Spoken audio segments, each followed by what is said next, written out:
2025 का सावन, युग परिवर्तन की दस्तक। हजारों वर्षों से वेदों और पुराणों में छिपा रहस्य अब धीरे धीरे उजागर हो रहा है। एक ऐसा रहस्य जिसे केवल सजग आत्माएं ही समझ सकती हैं। यह कहानी 2025 के सावन से शुरू होती है, जब पृथ्वी पर असामान्य घटनाएं घटने लगीं। यह उस युग परिवर्तन की शुरुआत है जो अब दूर नहीं। 3. इंद्रधनुष, कालचक्र का उद्घोष। 2025 का सावन एक साधारण महीने की तरह शुरू हुआ, लेकिन कुछ ही दिनों में दुनिया ने महसूस किया कि कुछ असाधारण घट रहा है। भारत से लेकर अमेरिका तक, हिमालय से लेकर अफ्रीका तक, लोगों ने एक रहस्यमयी दृश्य देखा। 3 इंद्रधनुष एक साथ आकाश में प्रकट हुए। कुछ ने इसे मौसम का खेल समझा, लेकिन जो जागृत थे उन्होंने समझ लिया, कालचक्र अपनी दिशा बदल चुका है। वेदों और पुराणों में लिखा गया है, जब एक साथ 3 इंद्रधनुष प्रकट हों तो जान लो कि युग परिवर्तन समीप है। यह केवल दृश्य नहीं था, यह प्रकृति का उद्घोष था कि अब समय स्थिर नहीं रहेगा। यह परिवर्तन की पहली करवट थी, कालचक्र की घोषणा। पुनर्जीवित जल स्रोत और प्राचीन मूर्तियों का रहस्य। 3 इंद्रधनुषों के दर्शन के कुछ ही दिनों बाद दुनिया भर में ऐसी घटनाएं होने लगीं जो वैज्ञानिकों को भी हैरान कर गईं। पुराने सूखे हुए सरोवर और जल स्रोत जो सदियों से मृतप्राय थे, अचानक जल से भरने लगे। भारत, नेपाल, तिब्बत और इंडोनेशिया में ऐसी झीलें और तालाब पुनर्जीवित हो गए जो कभी पौराणिक कहानियों में ही सुने जाते थे। और इससे भी चमत्कारी बात यह थी कि इन जल स्रोतों के भीतर से शिवलिंग और देवी देवताओं की प्राचीन मूर्तियां प्रकट होने लगीं।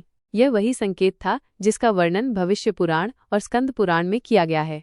जब मृत जल स्रोत जीवन पालें और पुरातन मूर्तियां प्रकट हों, तब जान लो युग परिवर्तन निकट है। यह कोई प्राकृतिक संयोग नहीं था, यह संकेत था कि कालचक्र अब अपनी दूसरी चाल चल चुका है। प्रकृति स्वयं धर्म के पुनः जागरण की भूमिका बना रही थी। शिव भक्ति का असाधारण जागरण। 2025 के सावन ने एक और रहस्यमयी परिवर्तन को जन्म दिया, शिव भक्ति का असाधारण जागरण। भारत, नेपाल, भूटान और इंडोनेशिया के शिव मंदिरों में ऐसी अभूतपूर्व भीड़ उमड़ी जैसी पहले कभी नहीं देखी गई थी। वे युवा जो कभी मंदिर के पास भी नहीं जाते थे, अब घंटों कतार में खड़े होकर शिवलिंग पर जल चढ़ा रहे थे। कई स्थानों पर मंदिर प्रशासन को आपातकालीन व्यवस्था करनी पड़ी, क्योंकि श्रद्धालुओं की संख्या लाखों में पहुंच गई थी।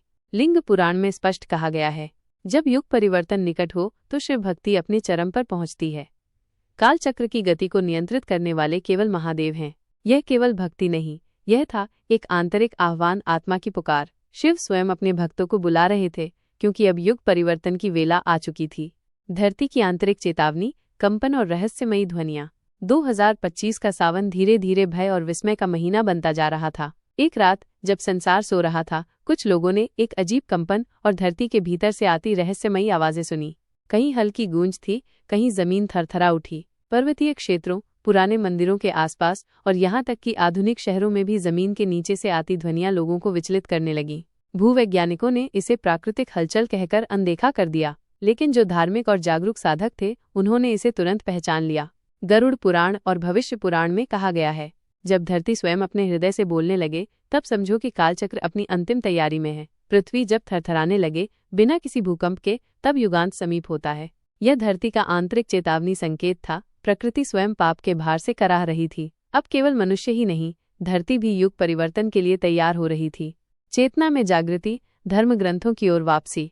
2025 का सावन केवल प्रकृति में नहीं, बल्कि मनुष्य की चेतना में भी एक अद्भुत परिवर्तन लेकर आया। जहां पहले लोग धर्म ग्रंथों से दूर भागते थे, अब वही लोग गीता, रामायण, शिव महापुराण और ब्रह्म वैवर्त पुराण को पढ़ने लगे। पुस्तकालयों में पुराणों की प्रतियां समाप्त हो गईं। ऑनलाइन प्लेटफॉर्म पर धार्मिक ग्रंथों के डाउनलोड में अभूतपूर्व वृद्धि हुई। गांव-गांव में शिव पुराण का पाठ, घर घर में कालिका पुराण की कथा और युवाओं में वेदों के श्लोकों का अभ्यास, यह सब एक साथ होने लगा। यह कोई सामाजिक आंदोलन नहीं था, यह था कालचक्र का अदृश्य संकेत, जो मनुष्यों की आत्मा को धर्म के मूल स्रोत की ओर खींच रहा था। भविष्य पुराण में कहा गया है, जब बिना किसी बाहरी प्रेरणा के जनसमूह वेद और पुराणों की ओर लौटने लगे, तब जानो कि सतयुग के द्वार अब खुलने को हैं। यह जागृति केवल भारत तक सीमित नहीं थी। अमेरिका, यूरोप, जापान, अफ्रीका तक लाखों लोग अचानक हिंदू धर्म की गहराई में डूबने लगे। धर्म अब केवल परंपरा नहीं रहा, वो एक सजीव चेतना बन गया जो हर आत्मा को बुला रही थी। भारतवर्ष का धार्मिक पुनरुत्थान। 2025